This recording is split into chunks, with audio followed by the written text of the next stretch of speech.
दमादम मस्त कलंदर सिद्दीक दा पहला नंबर सिद्दीक दा पहला नंबर सिद्दीक दा पहला ये गलत नहीं पढ़ रहा, इसको रोको मैं। इधर आना मौलवी साहब। जी भाईजान। मौलवी साहब अभी जो आप पढ़ रहे थे ये बिल्कुल गलत पढ़ रहे हो आप। नहीं नहीं, मैं बिल्कुल ठीक पढ़ रहा हूँ, आपको इसमें क्या गलत लग रहा है? यही जो आप पढ़ रहे हो कि सिद्दीक का पहला नंबर है, ये गलत है। पहला नंबर तो मौला अली का है। आपने वो कवाली नहीं सुनी, दमादम मस्त कलंदर अली दा पहला नंबर। लोग अपनी बात को साबित करने के लिए ना कुरान और हदीस से दलील देते हैं। पहला बंदा देखा है जो कवाली से दलील दे रहा है। और मेरे भाई ये तो मैंने वैसे ही एक बात की है, लेकिन अगर दलाइल की बात है तो मुझे ये बताएं, खैबर के मौके पर रसूल पाक ने ये नहीं फरमाया था कि कल मैं झंडा उसको दूंगा जिसके हाथ में अल्लाह ताला ने फतह लिखी है? तो वहाँ तो सब सहाबा थे, झंडा किसको दिया गया? मौला अली को। हाँ जी बिल्कुल ठीक कह रहा है ये। तो क्या इससे ये साबित हो गया कि अली का पहला नंबर? मेरे भाई फिर वो हदीस कहाँ जाएगी जो नबी पाक सल्लल्लाहु ताला अलैहि वसल्लम ने फरमाया कि अगर मेरे बाद कोई नबी होता तो वो उमर होता, तो क्या यूं हजरत उमर का पहला नंबर हो गया? नहीं भाई, पहला नंबर सिद्दीक अकबर का है। हर सहाबी की अपनी फजीलत है, और मैं कोई माज़अल्लाह हज़रत अली की शान में कमी नहीं कर रहा, उनका भी बड़ा मकाम है। मैं भी तो यही कह रहा हूँ, हजरत अली शेर खुदा दामाद रसूल हैं, और उनको चौथे नंबर पे रखने से उनकी शान में गुस्ताखी नहीं होगी? अगर ये बात है तो ये बताएं, हमारे नबी सल्लल्लाहु ताला अलैहि वसल्लम का नबियों में कौन सा नंबर है? आखिरी नबी हैं, खातमुन नबीयीन हैं। तो क्या इससे उनकी फजीलत में कोई कमी हुई है? नहीं नहीं, वो तो तमाम अंबिया के सरदार हैं, सब नबियों से अफजल हैं वो। शुक्र है आपके शुबहात खत्म हुए। अब आप सिद्दीक अकबर का पहला नंबर मानते हैं? जी जी भाई। एक मिनट असद, लेकिन भाईजान वो बागे फिदक वाला मसला, उसके बारे में आप क्या कहेंगे? बीबी को हक क्यों नहीं दिया था उन्होंने?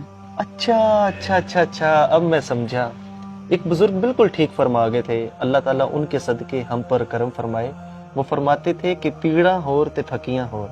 भाईजान ये जो मसला बयान कर रहे हैं ना, मैं इस पर बहुत ज्यादा दलाइल दे सकता हूँ। क्यों ना अक्ली तरीके से इस मसले का हल निकाल लिया जाए। भाई तमीज से बात करो, ये क्या होता है पीड़ा और तपकियां? और जो जवाब देना तमीज से दो। मेरे भाई इतना गर्म क्यों हो रहे हैं? दे रहा हूँ जवाब आपको। आप कहना ये चाह रहे हैं कि सिद्दीक अकबर रदी अल्लाह ताला अन्हो ने बीबी को उनका हक नहीं दिया? हाँ बिल्कुल, यही तो कह रहा हूँ। कब दिया उन्होंने? अच्छा, नहीं दिया। उसके बाद दौर किसका आया? फारूक आजम रदी अल्लाह ताला अन्हु का। आपने भी नहीं ना दिया? हाँ उन्होंने भी नहीं दिया। उन्होंने भी नहीं दिया। उसके बाद दौर आया उस्मान गनी रदी अल्लाह ताला अन्हु का। उन्होंने भी नहीं ना दिया होगा? तो नहीं दिया ना उन्होंने भी। अच्छा, उन्होंने भी नहीं दिया। उसके बाद दौर आ गया हजरत अली रदी अल्लाह ताला अन्हु का। उन्होंने दिया?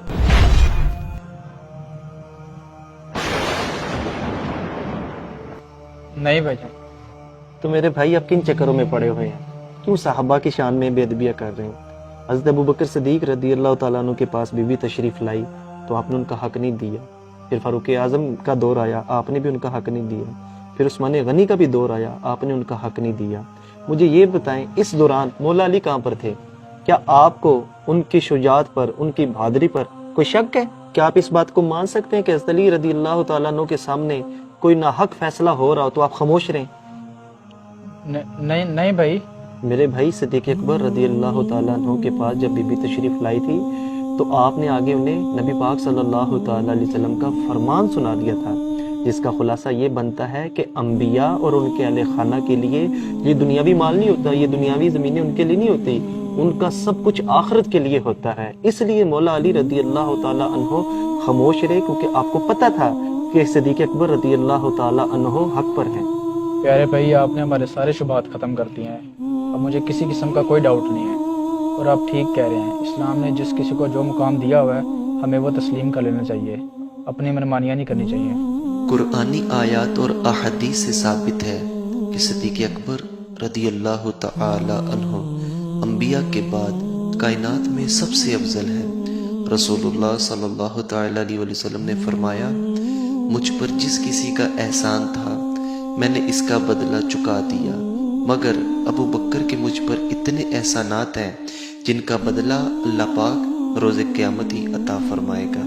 प्यारे दोस्तों, अगर आपको हमारा ये मैसेज पसंद आया इसे शेयर कीजिए और हमारे पेज दानी भाई को ज़रूर फॉलो कर लीजिए। बहुत शुक्रिया।